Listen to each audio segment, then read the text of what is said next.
വളരെ ഗൗരവത്തിൽ സൂക്ഷിക്കേണ്ടതാണ്.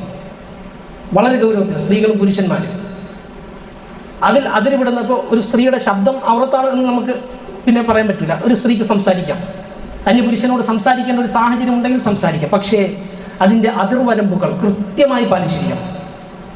അപ്പോൾ അത് വാട്സാപ്പിലൂടെ മറ്റൊരു സന്ദേശം കൈമാറുമ്പോൾ അതിൽ ഒരു ഹൽവത്തുണ്ട്, തനിച്ചാകലുണ്ട്. ശരീരം കൊണ്ടല്ലെങ്കിലും ഒരു റൂമിൽ രണ്ടുപേരും ഒറ്റയ്ക്കാകുന്നത് പോലെ അല്ലെങ്കിലും അവരുടെ സംഭാഷണത്തിൽ ഒരു ഹൽവത്ത്, തനിച്ചാകൽ സംഭവിച്ചിട്ടുണ്ട്, സ്വകാര്യത വന്നിട്ടുണ്ട്. അതാണ് ഈ ഹൽവ എന്ന് പറഞ്ഞതാണ്. സ്വകാര്യമായി ആ രണ്ട് വ്യക്തികൾ തമ്മിലാണ് ചാറ്റിംഗ് നടക്കുന്നത്.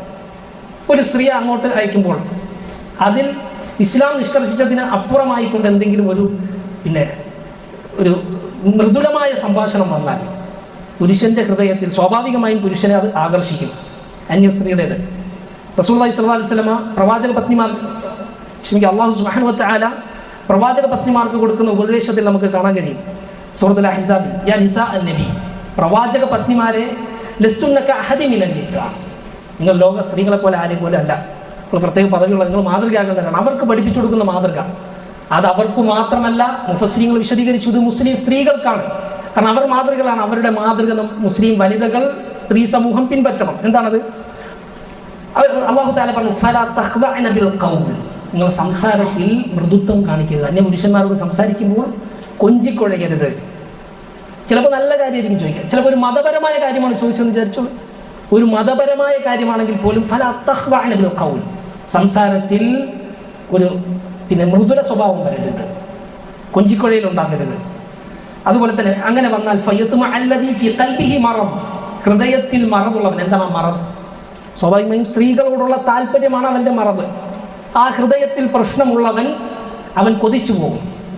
ഫയത്മഅ എന്ന് പറഞ്ഞാൽ കൊതിക്കുക, മോഹിക്കുക. ഇത് യാഥാർത്ഥ്യമല്ലേ? എത്ര ആളുകൾ ചില സന്ദേശങ്ങളിലൂടെയാണ് ഒരുപാട് വഴിവിട്ട് ബന്ധങ്ങളിലേക്ക് നയിച്ചിട്ടുള്ളത്.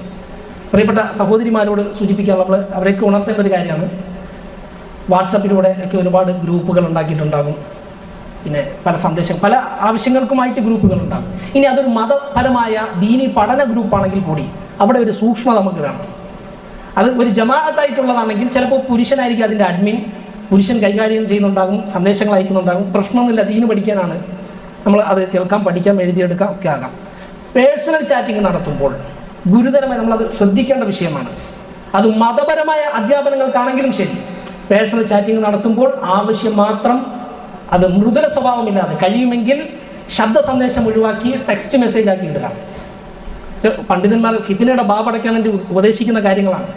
അത് ആവശ്യത്തിലധികമാകരുത്, വീട്ടുവിശേഷങ്ങളാകരുത്.